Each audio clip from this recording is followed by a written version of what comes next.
আসসালামু আলাইকুম। আশা করি আমার সকল বন্ধুরা ভীষণ ভীষণ ভালো সুস্থ আছো। আলহামদুলিল্লাহ আমরা ভালো আছি। Hello guys, welcome back to channel. প্রতিদিনের মতো নতুন একটা ভিডিওতে সবাইকে স্বাগত জানাই। আমার নিউজ সারাজ ব্লগে সবাইকে ওয়েলকাম জানিয়ে আমার আজকের নতুন একটা ভিডিও তোমাদের সামনে শুরু করে দিলাম। তাহলে দেখতেই থাকো আর সাথে থাকো। একেবারে শুরুতে লাইক দেবে, একেবারে স্কিপ করবে না, ফুল ভিডিওটা ওয়াচ করে দেবে। বন্ধুরা, শীতের শুভেচ্ছা তোমাদের জানিয়ে দিলাম। আর এখানে শীতের রাজা, শীতের মজা একটা পাতি হাঁস নিয়ে আজকে আমি কিভাবে রান্না বানাবো সেটাও তোমরা দেখতে থাকো আর সাথে থাকো। বেশ কয়েকদিন আমার ভিডিও দেওয়া হয়নি বন্ধুরা। আমার এক কাছের আত্মীয় খুব অসুস্থ ছিল এবং সে মারাও গেছে। এজন্য আমি কয়েকদিন ভিডিও দিতে পারিনি। আর শরীরটাও একেবারেই ভালো যাচ্ছে না। একেবারে কম বয়সে যদি কোনো নিজের আত্মীয় কাউকে ছেড়ে এই পৃথিবী থেকে সারা জীবনের মতো চলে যায় তাহলে কিন্তু মনটা ভীষণই খারাপ থাকে। আর ক্যান্সার হয়েছিল আমার ওই দাদার। ক্যান্সার এমন একটি রোগ বন্ধুরা, আগাম জানিয়ে দেয় যে তার মৃত্যু হবেই, হয়তো কয়েকদিন আগে নয়তো কয়েকদিন পরে।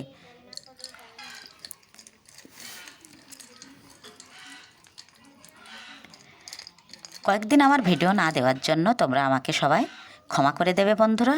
আর তোমরা আমার ভিডিও যারা দেখো তারা নিশ্চয়ই জানো আমি কিন্তু একদিন বাদে একদিন করে ভিডিও বানাই। প্রতিদিন তো ভিডিও করা আর সম্ভব হয়ে ওঠে না। প্রতিদিন ভিডিও বানাই বন্ধুরা, তবে এডিট করা অনেকটাই ঝামেলা। এজন্য আর বুঝতেই পারছো, এখন শীতের সময় কিন্তু একটা হাঁস রান্না করলে মন্দ হয় না। হাঁসের মাংস যারা খেতে পছন্দ করো তারা কিন্তু জানো এত এত স্বাদ যে হাঁসের মাংসে সেটা আর বলার নয়। একেবারে শীতের সময় কিন্তু এই হাঁসের মাংসে প্রচুর পরিমাণে তেল হয়। হাঁস মুরগি সব কিছুতেই হয়, তবে হাঁসটাই যেন শীতের সময় বেশি মজা লাগে, এটা আমরা সবাই জানি। হাঁসটা কী সুন্দর দেখতে ছিল, তার পালকগুলো কেমন ছিল সেগুলো তো আর দেখানো হয়নি বন্ধুরা। কিছু কিছু সময় ভিডিও করতে ভুলে যায়, এজন্য হাজব্যান্ড এটাকে জবাই করে দিল। তারপরে এটা পরিষ্কার করে এখন ছোট ছোট কিছু লোম থাকে সেগুলো গ্যাসের আগুনে একটু পুড়িয়ে নেওয়া হচ্ছে। তারপরে হলুদ মাখিয়ে কাটাকুটি হবে। এখানে ছোট্ট ছোট্ট দুটো মাটির গ্লাসে রং করে নেওয়া হয়েছে। কি সুন্দর লাগছে বন্ধুরা, দেখো। তাহলে চলো এখন পাতি হাঁসটাকে কাটাকুটি করে নেই, তাহলে আমার রান্নাটাও চটজলদি হয়ে যাবে। আর তোমরা দেখে নাও আমি কি করছি।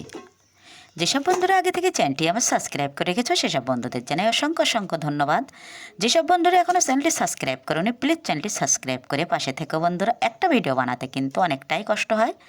আমরা যারা ওআইটিতে কাজ করি বা ভিডিও বানাই তারা নিশ্চয়ই জানি যে কতটা কষ্ট হয় একটা ভিডিও বানাতে। একটা ভিডিওর পেছনে অনেক অনেক খাটুনি হয়ে যায়। সেই ভিডিওটা যদি তোমরা ঠিকঠাকভাবে দেখো তাহলে কিন্তু পরের ভিডিওটা করতে আমার মোটিভেট অনেকটাই বেড়ে যায়। নতুন আশা নিয়ে, নতুন আগ্রহ নিয়ে আমরা কিন্তু একটা কাজে লেগে যাই। আর সেই কাজটা যদি হয় সুন্দর, সেই কাজটায় যদি সফলতা পাই তাহলে কিন্তু তার মতো আনন্দ আর নেই। এজন্য একটু একটু গুটি গুটি পায়ে কিন্তু আমি এই ভিডিও করাটা শুরু করে দিলাম। আর তোমাদের কাছে আমার এই অনুরোধ, প্লিজ বন্ধুরা ভিডিওটা দেখে ওয়াচ করে দেবে, একটা লাইক দেবে।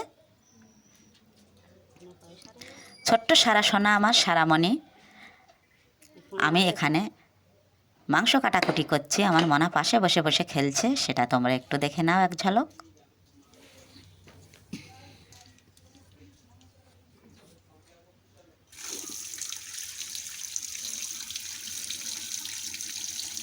মাংসগুলো আমার টুকরো টুকরো করে কাটা হয়ে গেছে। এখন একটু সুন্দর করে ধুয়ে নিতে হবে। আজকে হাঁসটায় একেবারেই খাটনি হয়নি। ছোট ছোট যে ফোটা হয় লোমগুলো সেগুলো একেবারেই ছিল না, এজন্য অনেকটাই সহজ হয়ে গেল। আর ফুটন্ত গরম পানি দিলে তো আর কথাই হয় না, সেজন্যই একেবারে চটজলদি হয়ে গেল।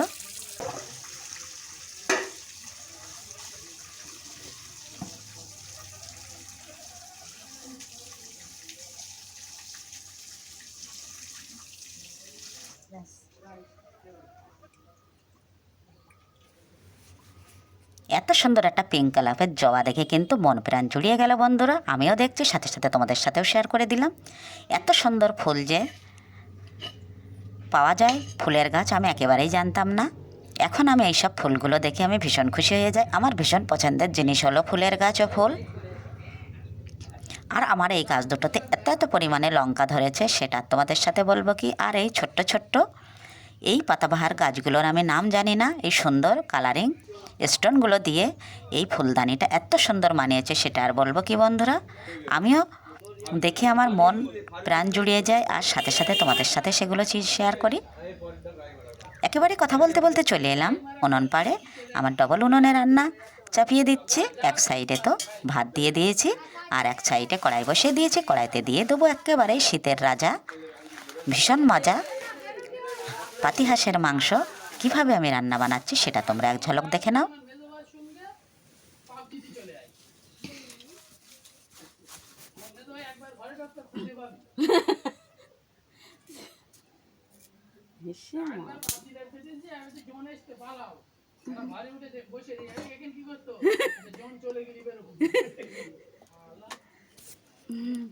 আমরা গ্রামে যারা থাকি তাদের কিন্তু অনেকটাই সুবিধা। মাটি দিয়ে সুন্দর করে উনান বানানো যায়, আর সেই উনানে ইচ্ছে মতো রান্না করো বন্ধুরা। শুধুমাত্র একটু জোগাড় করে নিয়ে বসলেই হয়, আর যা আশেপাশে জ্বালানি থাকে সেগুলো দিয়ে কিন্তু সুন্দরভাবে রান্না হয়ে যায়। রান্নার টেস্টটাও যেমন সুন্দর হয়, তেমনি রান্না করতেও ভীষণই ভালো লাগে।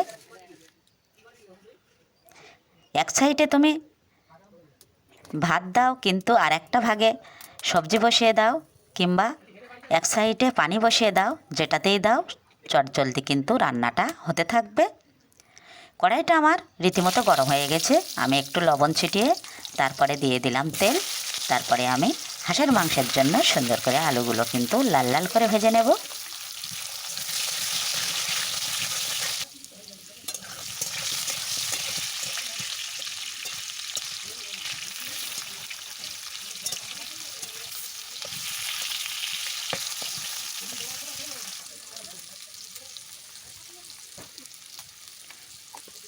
লবণ হলুদও একটু লঙ্কা গুঁড়ো দিয়ে আলুগুলো ভাজা করে নিলে কালারটা সেই সুন্দর হয়, আর আমি মনে করি খেতেও বেশ মজা হয়।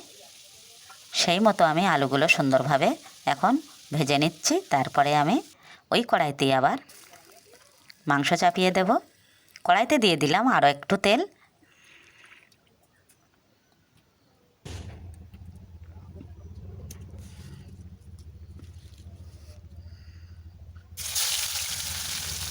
দিয়ে দিলাম কিছু পরিমাণে পেঁয়াজ কুচি। এখন পেঁয়াজটা লাল লাল করে ভাজা করে নেব।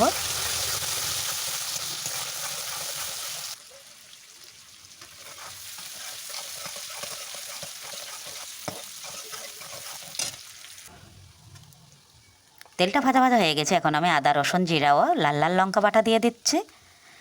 শিলপাটা এই বাটনার জন্য কিন্তু মাংস বা সবজির টেস্ট অনেকটাই বেড়ে যায়, যেটা আমরা প্রায়ই করে থাকি। কাঁচা লঙ্কা হলেও আমি বাটা করে দিই, আর শুকনো লঙ্কা হলেও সেটা তো অবশ্যই বাটা করতে হবে।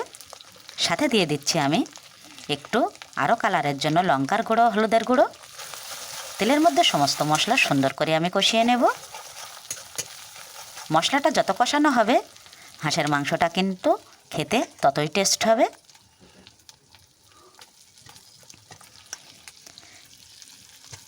অনেক বছর ধরে আমরা হাঁস রান্না করি, কিন্তু এত সুন্দর হাঁসের মাংস এখনও পর্যন্ত পাইনি হাতে।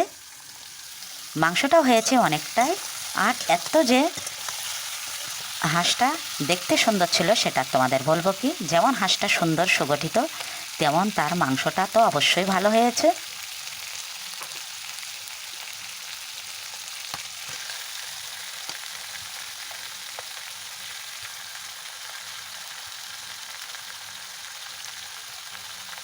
সমস্ত মাংস তুলে দেওয়ার পর এখন কিন্তু অনেকক্ষণ ধরে কষানোর পালা বন্ধুরা। একেবারে পুরো কষানোটা তোমাদের সঙ্গে শেয়ার করা যাবে না, নইলে কিন্তু ভিডিওটা অনেকটাই বড় হয়ে যাবে।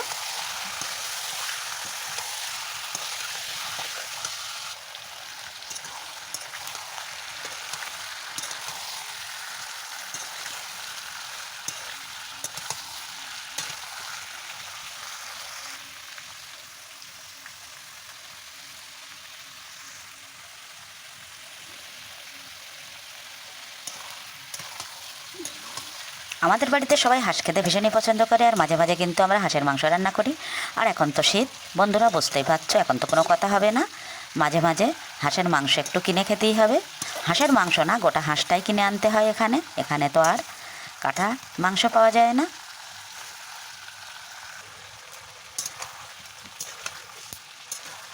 হাঁস বা মুরগির মাংসের সাথে আর মাটনের সাথে যদি দেওয়া হয় চন্দ্রমুখী আলু, তাহলে তো বন্ধুরা কোনো কথা হবে না। সেটা খেতে এত এত টেস্ট হবে, সেটা তোমাদের সাথে বলবো কি। যে কোনো মাংসের ঝোল আর আলু খেতে কিন্তু দারুণ দারুণ মজা লাগে। তার সাথে যদি হয় চন্দ্রমুখী আলু, তাহলে তো আর কোনো কথা হবে না।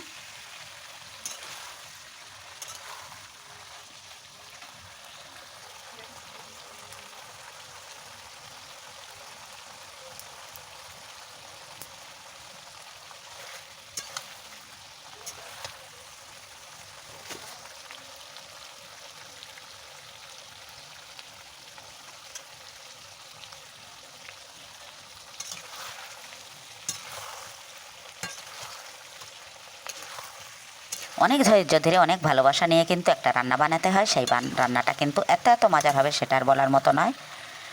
অনেকক্ষণ ধরে, অনেক ধৈর্য ধরে কিন্তু এই রান্নাটা বানাতে হয়, একেবারে কষিয়ে কষিয়ে। তারপরে হাঁসের মাংস থেকে যে তেলগুলো বার হয়, সেগুলো একেবারে মশলার সঙ্গে মাংসের সাথে একেবারেই মিশে যাবে। তখনই কিন্তু আমি একটু পানি দেব, আর কিন্তু কষানোর সময়ে একটু আলুটাও দিয়ে দেব। এখন আমি গোটা মশলা একটু শিলপাটায় থেতলিয়ে দিয়ে দিয়েছি, আর দিয়েছি ধনিয়া গুঁড়ো। এই হাঁসের মাংসটা যারা খেতে পছন্দ করে না, তারা বলে একটু গন্ধ গন্ধ, কিন্তু একেবারেই না। গোলমরিচের গুঁড়ো, ধনিয়া গুঁড়ো, জিরা গুঁড়ো সব কিছু কিন্তু দিয়ে এভাবে শিলপাটায় বাটা মশলায় রান্না করলে সেই রান্নাটা অসাধারণ হয় খেতে। আমরা যারা গ্রামে থাকি তারা কিন্তু খাওয়ার মজা বেশিই বুঝি, যেহেতু মাটির উনানে আর কাঠের জালে আর শিলপাটায় বাটা মশলা, মিক্সারে বাটা মশলা কিন্তু এত স্বাদ হবে না। শিলপাটায় বাটা মশলাটায় যে স্বাদ হয়।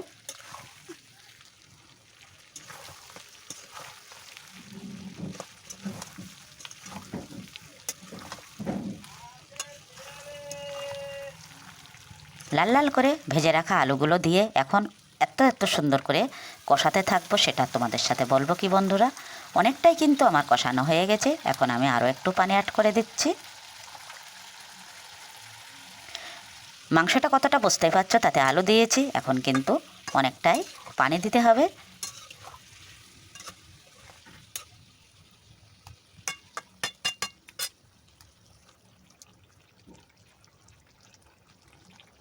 শেষে আমি এখন লবণ অ্যাড করে দিচ্ছি বন্ধুরা। আগে তো একেবারেই মনে ছিল না, তেলের মধ্যে সেই আলু ভাজার সময় একটু দিয়েছিলাম। এখন ঢাকনা দিয়ে কিছুক্ষণের জন্য ঢাকা দিয়ে দেব।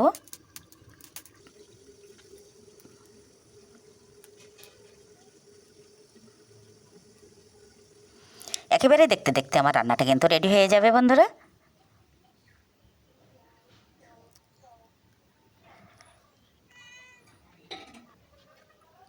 সুন্দর সুন্দর ফুলগুলো আবারও এক ঝলক দেখিয়ে দিচ্ছি, না দেখালে কিন্তু মনটা একেবারেই ভালো লাগে না।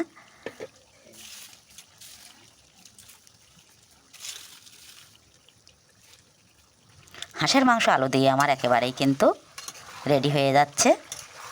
নেক্সট ভিডিওতে আবারও দেখা হচ্ছে। ততক্ষণে আমার সকল বন্ধুরা ভীষণ ভীষণ ভালো সুস্থ থেকো।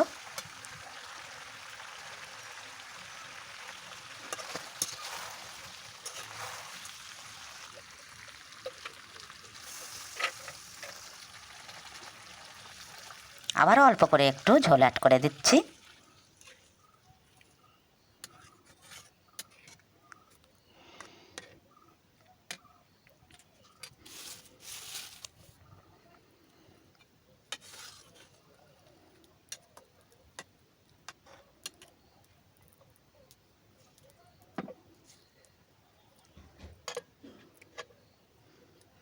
এভাবে অল্প কিছুক্ষণ আমি জাল দিয়ে নেব। যখনই সুন্দর করে টকবগিয়ে ফুটে যাবে, কিছুক্ষণের মধ্যে নামিয়ে দেব। হাঁসের মাংসের একটু ঝোল হলে বেশি ভালো লাগে এই ঝোলটা, এই জন্য একটু ঝোল ঝোল রেখে দেব।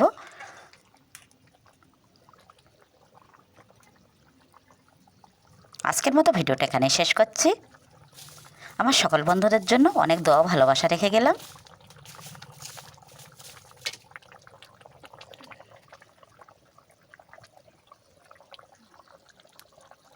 তোমরা বন্ধুরা এমন যারা হাঁসের মাংস খেতে পছন্দ করো এই শীতের সময় একবার নয় দুইবার একটু ট্রাই করে দেখো, এত এত সুন্দর লাগবে খেতে, সেটা তোমাদের সাথে বলবো কি। একেবারে রান্না আমার রেডি, ফাইনাল লুকটা একটু তোমাদের দেখিয়ে দেব।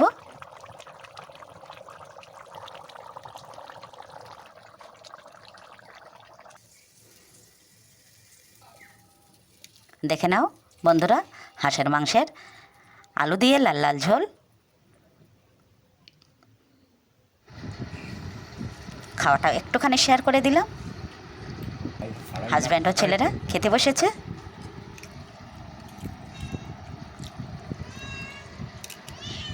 এতে এত মজা হয়েছিল বন্ধুরা, তোমাদের সাথে বলবো কি, মাংসটা যত ভালো হবে ততই কিন্তু খেতে মজা হবে। সুন্দর মাংসের সুন্দর ঝোল, সুন্দরভাবে গুছিয়ে ভাত খেয়ে আমরা এখানে আজকে বিদায় নিচ্ছি। আল্লাহ হাফেজ। খুঁজে পেলো কে?